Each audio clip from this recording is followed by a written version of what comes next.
What did the Vikings just do to the Packers? Yeah, because Rodgers is up next year, right? You gotta think he's gonna want 100 guaranteed. And Cousins is younger. He's like 4 years. It's not much. Not much. Jeez, when you talk about not much. You're 4 years younger than me. Is that much?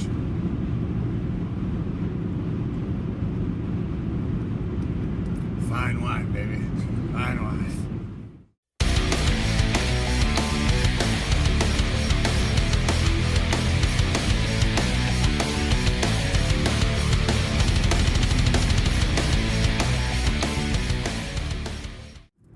So let's review, right? So the Bills have 5 running backs on the roster right now. 5. Wow. Cinco. Wow. They had 5 in training camp last year. So what does that tell me? Right away, right out of the box. Rosters are at 90? Rosters, yeah, rosters are at 90. No, it already tells me that the Bills are at where they were last year, right? Mm-hmm. So who did they have at camp last year?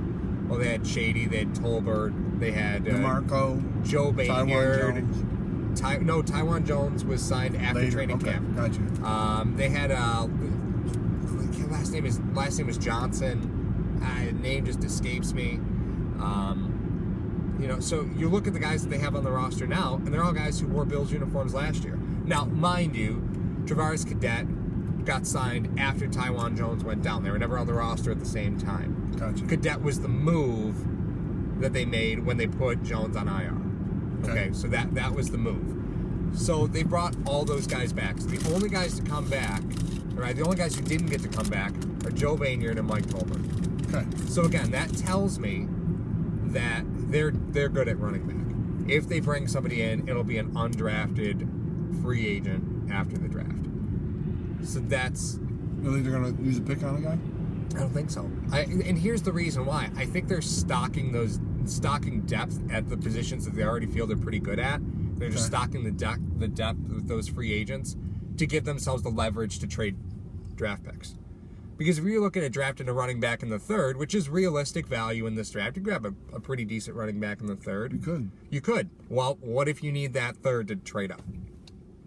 Now what have you done to yourself? You let these guys walk during free agency. Yeah. So it tells me that they're shopping the pick. Doesn't tell me they're going to make a move or pull the trigger on something. But it tells me that they are positioning themselves to make the move if they want it. That's the way I interpret it. Same thing with all like the Chris Ivory contract. We see some of these contracts, they were 2-year deals. 2 year.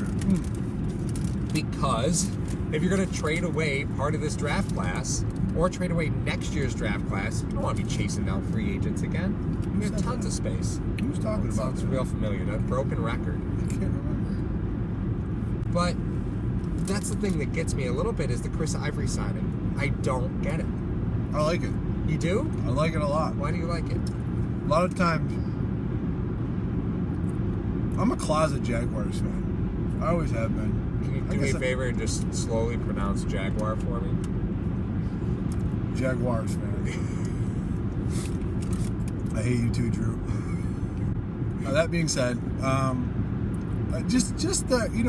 like some of the moves that they do. One of the moves that you'll be very happy about was that they would just always roll over cap the next year because they knew they didn't have a very good team. Why spend a lot of money on 1 or 2 guys? Yep. All right, we're probably going to be bad for a couple of years. Let's set the foundation with our draft picks. They had 8 out of the past 10 years they had a top 5 pick. So they did stockpile some really good players. And they just kept building and building and building through the draft, and they kept rolling over cap in order to throw money at big guys. The first guy was Malik Jackson, and it just kind of snowballed from there. They drafted Aaron Colvin. We just signed it with a pretty nice deal with the Texans. One of the best slot corners in the league. Love Aaron Colvin. And this just tells you about the draft. He slid down the board. Yeah. Because he had tore his ACL senior year. Yep. They didn't know, but I digress.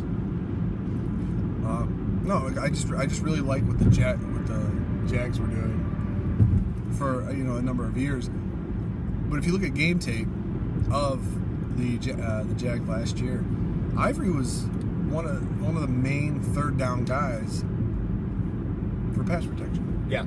So he understands protections. He understands what the quarterback's looking at, what everyone else is looking at. He's a solid runner inside the tackles. The Jags obviously feel that Fournette picked it up as he went along throughout the year, so he'd be able to pick up blitzes. And Ivory became expendable, and that was really one of the reasons he was there. When Fournette got hurt, it was more of the T.J. Yeldon show, but then he couldn't pick up a blitz, which is one of the main reasons why they lost so many games at the end of the year. It wasn't that Fournette wasn't there, although that was a big piece. He couldn't pick up a blitz. So Ivory was the guy that was called upon more often to pick up the blitz in the passing game. Even though Shady does a great job of it too, Ivory's got a little more girth to pick up some of them bigger defenders and whatnot. So you don't get the honor of playing with Drew Brees without knowing how to keep the man standing up. True story. There's a price of admission at that park, and it's to make sure that Drew Brees keep 9 upright. That's it. But yeah, I like the signing just because you add some depth. Shady, you don't know what's going to happen with Shady. He's 30, still top back in the league, but you don't know if he's going to. A lot of the things that happens to Shady is like self-inflicted wounds. He pulls a groin, strains a hammy. It's not like something that he has a concussion. It's not a contact injury. Yeah, it's not at all. Yeah. You talk about a guy who, in football years, is roughly around 28, 27 years old, and never takes any really hard shots. So, you're just giving yourself some insurance. And doing a 2-year deal buys you time to draft a running back, like you said. They don't have to take one this draft.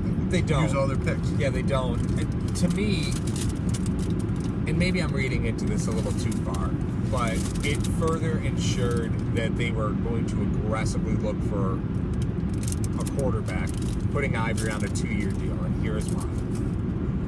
What would be best for the maturation of a new quarterback? Not just even a rookie quarterback, even just a new quarterback. What would be best for the maturation of a new quarterback? Veteran running back. Veteran running back. Right, in all situations, across the board. Never a rookie, always a veteran running back. What's going to make that situation, better for that new quarterback is a veteran running back in all facets of the game. Yeah. So you look up and down this roster, it's just loaded with veteran quarterbacks. Every position that the Bills could be in. 3rd and 36, you want to throw out Travaris Cadet. You got a veteran running back out there. But that's the difference, right?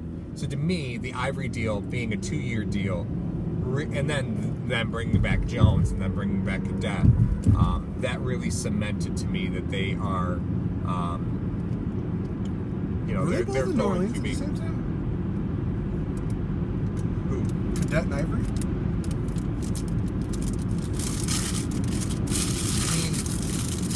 Maybe. It just shows you how much McDermott kept his ear to the ground being in that division. No, that's true. So, oh man, I wish I could have Ivory. I wish I could have Cadet. They're probably just watching. Loves the guy's work ethic. That's what I love about the guys that they're signing is guys that are hungry. Seems like they're not.